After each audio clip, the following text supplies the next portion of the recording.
नाज़रीन आदाब, परवाज़ डिस्कशन में मैं हूं हिना जुबैर। नाज़रीन, आज हर हिंदुस्तानी सोगवार है, गमज़दा है, शहीदों के अहले खाना के साथ खड़ा नजर आ रहा है। बहुत बातें हुई हैं, बहुत बातें अभी बाकी हैं, लेकिन अब वक्त है अमली तौर पर कुछ करने का। परवाज़ डिस्कशन में आज हम खास तौर से बात करेंगे उस औरत की जिसका सब कुछ तबाह हो जाता है, उसकी कुल कायनात चली जाती है और पीछे रह जाती है एक लंबी जिंदगी। जी हां, हम बात कर रहे हैं शहीदों की बेवाओं की, और एक समाज के तौर पर हमारी क्या उनके लिए जिम्मेदारियां होती हैं। हमारा आज का टॉपिक है शहीद की बेवा और समाज की जिम्मेदारियां। आज बिल्कुल सियासत की बात नहीं करेंगे, कुछ भी नेगेटिव नहीं होगा, सिर्फ हम बात करेंगे कि इन बेवाओं के लिए हकीकी मायनों में हम क्या कर सकते हैं।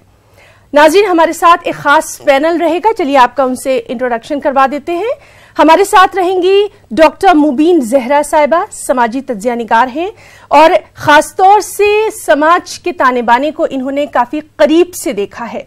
हमारे साथ हैं शाहिना खान साहिबा, प्रोफेसर हैं IIMC में, और सुदर्शना द्विवेदी साहिबा सीनियर जर्नलिस्ट हैं।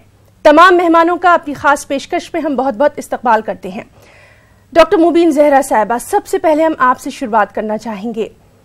गुस्सा है, गम है, अफसोस है, सब कुछ है, लेकिन पीछे जो रह गई है एक अकेली औरत। बज़ाहिर तो उसके साथ समाज दिखाई देता है, लेकिन अगर हम सही मायनों में गौर करें तो वो कई रिश्तों से घिरी हुई है।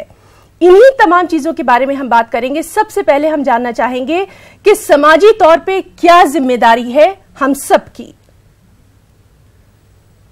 देखिए हिना, कि ये एक ऐसा मकाम है, अगर हम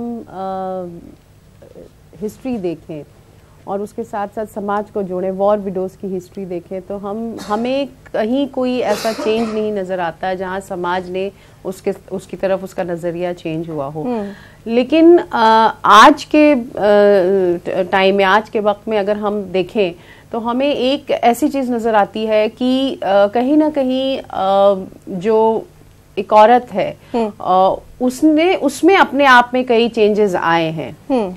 लेकिन सबसे बड़ी बात यह है कि ये एक वक्ती फेज होता है जिसमें आपके साथ आपके रिश्तेदार हैं, आपकी पूरी फैमिली खड़ी है, आपके साथ पूरे मुल्क का सपोर्ट है, हर तरह से लोग आपके उसमें खड़े हैं, और ये अच्छी बात है। और लेकिन असली जंग जो है इस औरत की जब शुरू होगी, जब उसे एक अपने बच्चों को आगे बढ़ाना होगा, उसके एजुकेशन के बारे में सोचना होगा, उसके साथ साथ हमें ये देखना है कि क्या ये जो जज्बात हैं, ये वक्त के साथ जो लोग खड़े हैं उसके साथ, वो हमेशा आगे भी खड़े होंगे। उम्मीद हम यही करते हैं। समाज में बदलाव आ रहा है, मैं ये नहीं कह रही हूँ नहीं आ रहा है, लेकिन हमें ये देखना है कि क्या सोसाइटी उसकी चॉइसेस जो है वो खुद अपने बारे में जो आगे चॉइस लेना चाह रही है। ये एक बेवा है जो हमारे समाज में, और एक शहीद की बेवा है, तो क्या समाज उसके साथ हर मोड़ पे उसके डिसीजन के साथ खड़ा है कि नहीं खड़ा है, या अपनी शर्तों के साथ उसके साथ खड़ा है। ये बहुत अहम एक बात है जो हमारी सोसाइटी में हम लोगों को समझना होगा। मैं यहाँ पे एक चीज बताना चाहूंगी है ना, कि हमारा देश ऐसा है जिसमें दुनिया में सबसे ज्यादा विडोज, वॉर विडोज पाई जाती हैं, अगर आप स्टेटिस्टिकली इसको देखें। और अफसोस की बात यह है कि अगर आप नॉर्थ में देखें तो जो विडोज हैं उनके साथ जो सुलूक होता है, वो साउथ में जो विडोज हैं समाजी सुलूक डिफरेंट होता है। तो कहीं ना कहीं एक बहुत ही variant behaviour, variant support system, एक वेरिएंट सोसाइटी का जो एक स्ट्रक्चर है, वो आपको इन औरतों को, ये जो हमारी वॉर विडोज हैं, इनके साथ आपको एक नजरिया आपको देखने को मिलता है। जी, सपोर्ट सिस्टम की बहुत जरूरत है। शाहिना खान साहिबा, आपके पास आना चाहेंगे। ठीक है, हम बात कर रहे हैं कि आज की औरत पढ़ी लिखी है, बहुत सारे फैसले ले सकती, लेकिन ये भी हमें नहीं भूलना चाहिए कि अक्सर जो एक आम सिपाही के घर की औरत होती है, या जो ज्यादातर शहीद हुए हैं, वो बहुत ही गांव कस्बे से आते हैं। ये हमें नहीं भूलना चाहिए। एक दो अगर हम अपवादों को छोड़ दें तो ज्यादातर ये अपने समाजी ताने बाने में ही इतनी खोकर रह जाती हैं कि खुद अपने मुस्तकबिल का फैसला जो है वो नहीं कर पाती हैं। ऐसे लोगों तक पहुंचा कैसे जा सकता है, इन औरतों तक?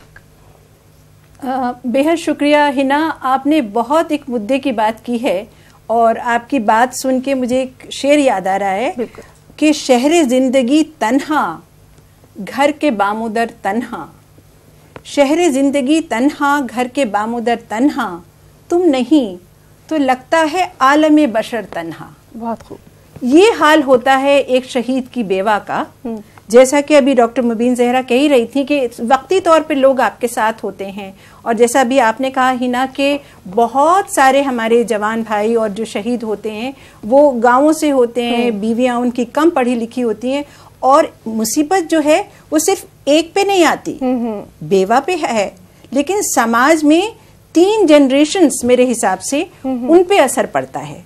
जो शहीद हुआ है उसके वालिदैन हैं, बिल्कुल, और ज़्यादातर गांव से हैं, कम पढ़े लिखे हैं, और अगर कम उम्र में बेवा हो जाती हैं, बहुत सी ऐसी बेवाएं मैंने देखी हैं शहीदों की कि अभी वो 8 मंथ प्रेग्नेंट ही हैं, या छोटा बच्चा है 3-4 साल का, या और चीज़ें। तो वक्ती तौर पर तो जब होता है, कभी भी वबाल होता है और शहीद होते हैं, हम आज वो बात पॉलिटिक्स की बिल्कुल नहीं कर रहे कि कहाँ कहाँ कैसे कैसे होते हैं, हाँ। लेकिन अगर हम आंकड़ों में जाएं तो हम देखते हैं कि शहीद बहुत, जैसा आपने कहा कि हैं, सबसे ज्यादा हमारे मुल्क में हैं, लेकिन जो हालात हैं वो भी बहुत बदतर हैं, क्योंकि वक्ती तौर पर लोग खड़े होंगे, पहले 1 हफ्ते में स्लोगन्स हो रहे हैं, 1-2 महीने खूब मीडिया में भी हर जगह हो रहा है, लेकिन जब बात मुद्दे की आती है, उस बच्चे के पालने पोसने की आती है कि जिसके बाप का साया उसके सर से उठ गया, उन वालिदैन की आती है कि जो सरहद से शहीद जो हुए हैं वो भेजता था उनका बच्चा,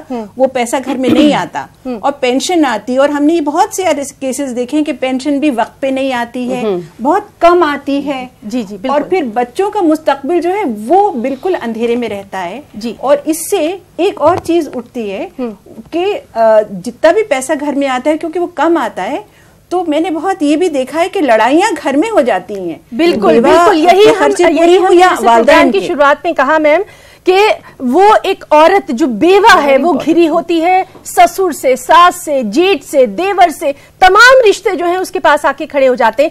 इन औरतों तक हम कैसे पहुंचेंगे, यही हमारा आज का खास मौजू रहेगा। अगर हम एक औरत तक भी पहुंच पाए तो शायद आज के हमारे इस प्रोग्राम का मकसद जो है वो पूरा हो जाएगा। हमारे साथ सुदर्शना द्विवेदी मैम भी मौजूद हैं, सीनियर जर्नलिस्ट रही हैं। सुदर्शना जी, हम आपसे ये जानना चाहेंगे, जिस तरह से लगातार हम देख रहे हैं कि अब जो सोसाइटी है उसमें अवेयरनेस आ रही है, कैंडल मार्च बहुत हो गए, स्लोगन्स बहुत हो गए, ट्विटर पर, फेसबुक पर बहुत कुछ हमने लिख दिया, लेकिन इन औरतों तक हम पहुंचेंगे कैसे, क्योंकि मदद इनको दी जा रही है, पहुंच नहीं पाती है।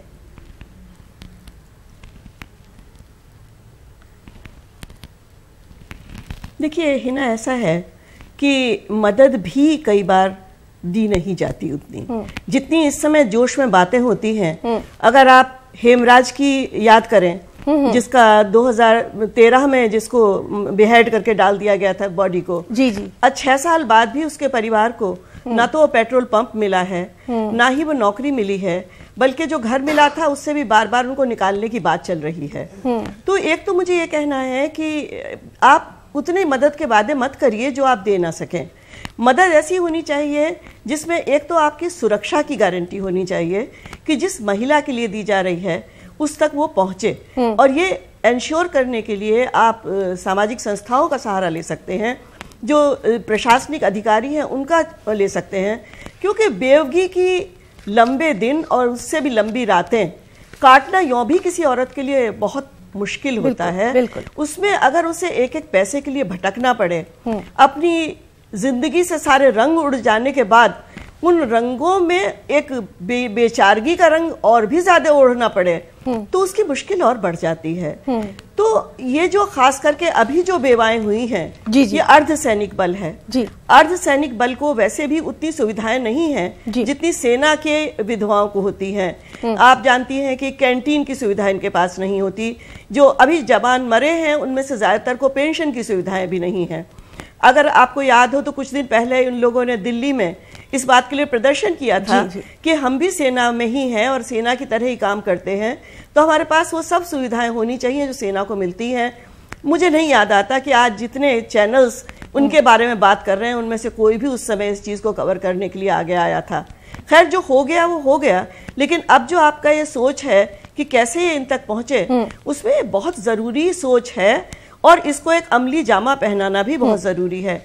क्योंकि ये तक होता है कि जब मदद आती है, खास करके कैश की मदद आती है, पैसा मिलता है, तो उसमें जो घर वाले सास, ये तो आप जानती ही हैं कि ये छोटे गरीब परिवार हैं ज़्यादातर, और उनमें ये लड़कियां जो हैं छोटी उम्र की ही हैं और पढ़ी लिखी भी ज़्यादा नहीं हैं। मेट्रोज में जो अवेयरनेस है, जो महानगरों में है या जो शहरों में है, वो कस्बों और गाँवों में नहीं है। वहाँ आज भी जो घर का कर्ता होता है, ससुर होता है, जेठ होता है, उसी की चलती है। कई बार उन लड़कियों से उनकी मर्जी के खिलाफ घर के ही किसी मर्द से उनकी शादी कर दी जाती है ताकि जमीन और पैसा हाथ से ना निकल जाए। उनके जीवन के बारे में सोचने में या वो क्या करना चाहती हैं, जी सुदर्शना द्विवेदी जी, इसी पर हम बातचीत कर रहे हैं कि हम इन तक कैसे पहुंच सकते हैं। यहाँ पर हम रुकना चाहेंगे, एक छोटे से कमर्शियल ब्रेक लेने की मजबूरी मेरे पास आ रही है। ब्रेक के बाद हम फौरन वापस आएंगे और यही हम बात करेंगे कि किस तरह से हम या आप या जो समाज में जो यंगस्टर्स हैं, जो नई नस्ल आ रही है, जो कि तमाम चीजों से अवेयर है, वो इन औरतों तक कैसे पहुंच सकती है। क्योंकि जज्बा हर दिल में है, जो जज्बात हैं उनको सही तरीके से कैसे इन तक पहुंचाया जाए। क्वेश्चन में हम आगे बढ़ेंगे। हमारे साथ एक खास पैनल मौजूद है। डॉक्टर मुबीन जहरा साहिबा हैं, शाहिना खान साहिबा हैं और सुदर्शना द्विवेदी जी भी हैं। डॉक्टर मुबीन जहरा साहिबा, आपके पास आना चाहेंगे। जब एक शहीद की जो बेवा है, घर में अमूमन उसको सुनना पड़ता है, बेचारी बदकिस्मत, अब अकेले कैसे देखेगी, और अगर मैं गलत नहीं हूं तो ये तमाम बातें उसको घर की औरतों से ही, आस पड़ोस की औरतों से ही सुनना पड़ती हैं। बेचारी का अब क्या होगा। इस चीज को कहीं ना कहीं बदलने की बहुत ज्यादा जरूरत है। जो एक मेंटल सोच है, इसको बदलने की जरूरत है और इसके लिए हम सबको खुद आगे आना पड़ेगा। समाजी बेदारी के लिए ये जो गांव और जो छोटी जगह है वहां पर जाके कहीं ना कहीं अवेयरनेस प्रोग्राम चलाने होंगे।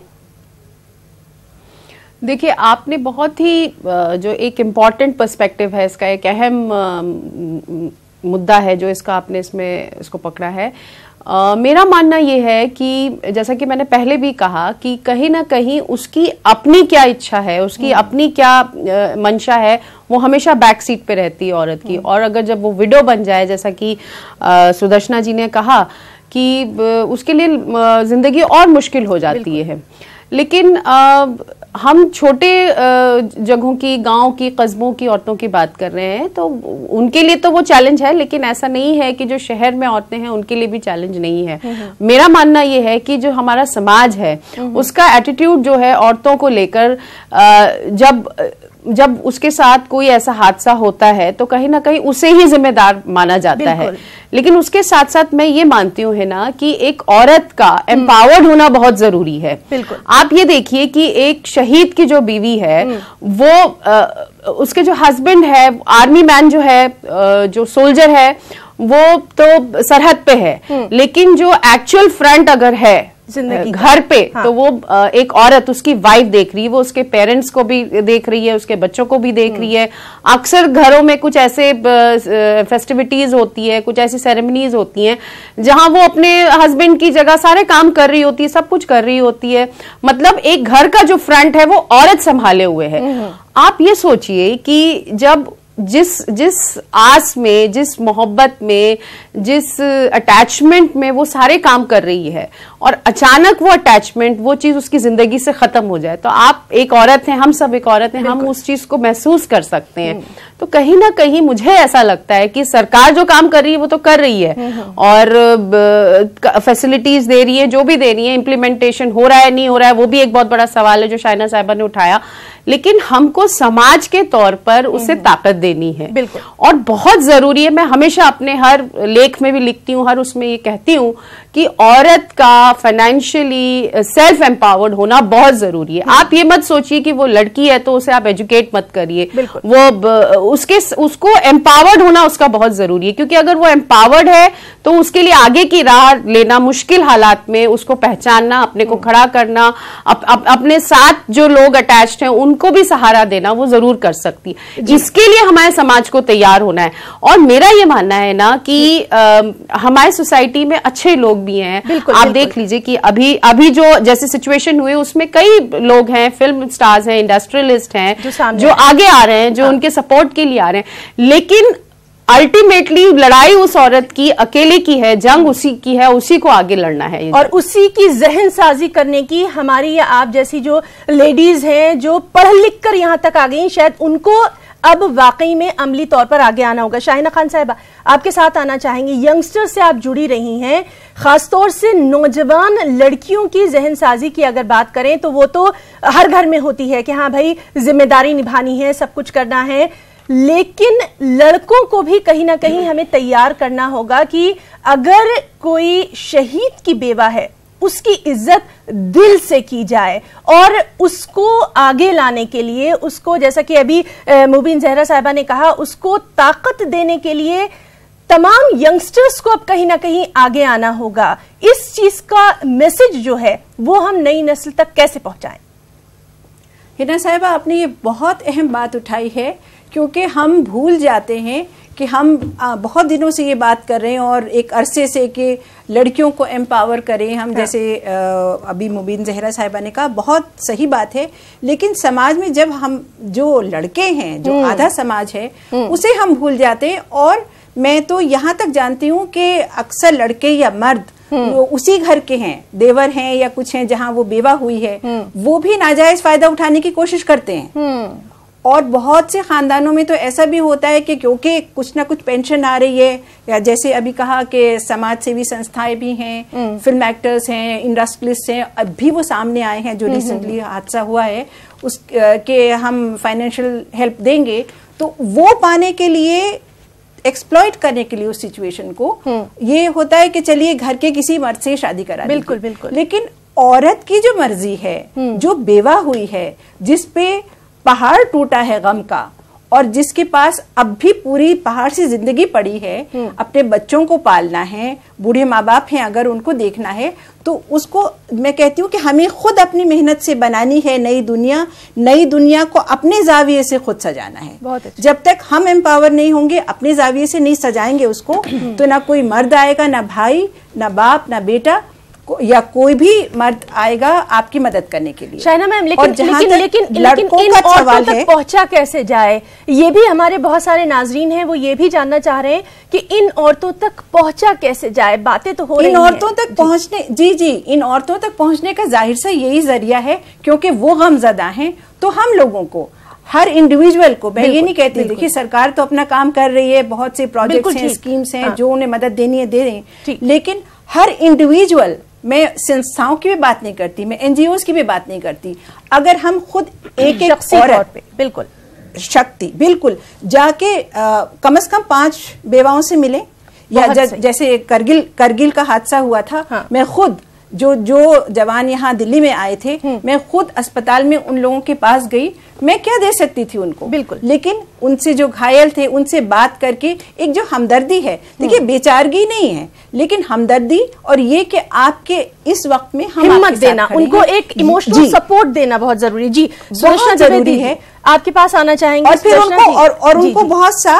आखिरी जुमला ये है कि उनको बहुत सा सपोर्ट देना है, ये नहीं कहना कि आप बेचारे हैं, हम आपकी मदद करें, आप बताइए क्या करना है। बिल्कुल बिल्कुल। सुदर्शना जी, आपके पास आना चाहेंगे। बहुत सारी बातें जो हैं वो की जा रही हैं कि ये किया जाएगा, वो किया जाएगा, लेकिन मुझे नहीं लगता कि कोई अभी तक इनके दरवाजे पे पहुंचा भी है उस औरत को हिम्मत देने के लिए कि नहीं, हम तुम्हारे साथ खड़े हैं, तुम्हारे बच्चों का मुस्तकबिल हम देखेंगे, उनकी पढ़ाई लिखाई। क्योंकि एक शहीद की बेवा बेचारी तो हरगिज नहीं है, उसने हिम्मत के साथ अपना सब कुछ निछावर किया, ये हिम्मत कैसे देंगे?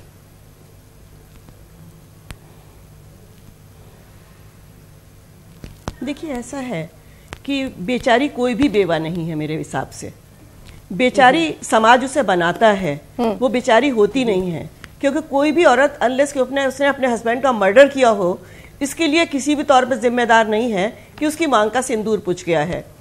लेकिन इस समय जो औरतें बेवा हुई हैं, मेरे ख्याल से हम लोगों का इस समय ज्यादा जोर उन औरतों के बारे में है जो 40 शहीद, अभी 44 शहीद हो गए हैं, 40 पहले और 4 बाद में जी। तो ये जो 44 औरतें इस समय हैं, ये इसलिए बहुत ज्यादा केंद्र में होनी चाहिए क्योंकि पहली बात तो ये कि ये कोई युद्ध में नहीं मारे गए, ये एक कायराना हमले में मारे गए हैं और वो बिल्कुल भी कहीं सोच नहीं रहे थे कि वो मारे जाएंगे। ना उनके घर वाले जब युद्ध पे जा रहे होते हैं तो मौत को गले लगाने की तैयारी होती है, तो छुट्टी से उस आदमी की भी और उसके घर वालों की भी।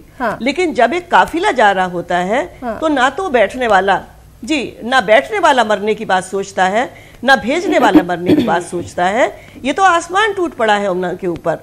तो एक तो इस आसमान टूट पड़ी हालत में वो फिलहाल ना अपने बारे में सोच पाएंगी, ना अपने बच्चों के बारे में सोच पाएंगी क्योंकि वो सुन्न है, उन्हें होश नहीं है इस समय। उनकी सबसे ज्यादा मदद इस समय जो कर सकती है वो आर्मी ऑफिसर्स एसोसिएशन, वाइस जो एसोसिएशन है, वो ऐसे मामलों में हमेशा आगे बढ़ चढ़ कर हिस्सा लेती है। मेरा ऐसा मानना है कि जो भी मदद दी जा रही है वो हम लोगों को उनको कांटेक्ट करना चाहिए, उनसे कहना चाहिए कि हम भी आपके साथ हाथ में हाथ मिलाकर करना चाहते हैं। और जो हमारे नौजवान तबका है जो जगह जगह जा सकता है, बिल्कुल बिल्कुल। तो हमारे इस परवाज डिस्कशन में आज हमारा जो मकसद था वो सिर्फ बातें करना नहीं था, बल्कि हमारे पैनल में जितनी भी मौजूद खवातीन हैं उनका भी यही कहना था कि हमें इन शहीद की बेवाओं तक पहुंचना है। कम से कम अब आप इन्हें जानते हैं कि कौन है, कहां है, एक बार आप इन तक पहुंचने की कोशिश तो करिए। यकीन मानिए आपके दिल को खुद सुकून मिलेगा। हम अपने तीनों खास मेहमानों का बहुत बहुत शुक्रिया अदा करना चाहेंगे कि उन्होंने इतना कीमती वक्त हमें दिया और हमारे इस प्रोग्राम के बारे में आपकी क्या राय है ये हमें जरूर बताइएगा। आज के हमारे इस खास प्रोग्राम में इतना ही। आखिर में यही कि कोई बेचारी नहीं, कोई बदनसीब नहीं, बल्कि वो बहादुर है कि जो जिंदगी का सामना अकेले कर रही है। जय हिंद।